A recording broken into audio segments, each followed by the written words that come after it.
தென்பழனி தேடி உன் தென்பழனி தேடி திருநீரு பூசி நான் ஓடோடி வந்தேன். திருநீரு பூசி நான் ஓடோடி வந்தேன்.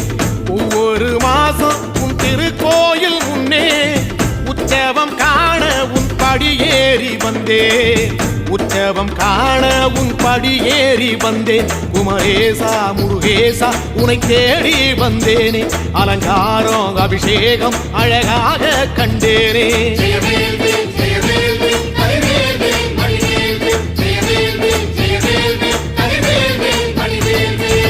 தென்பழனி தேடி உன் தென்பழனி தேடி திருநீரு பூசி நான் ஓடோடி வந்தேன். திருநீரு பூசி நான் ஓடோடி வந்தேன்.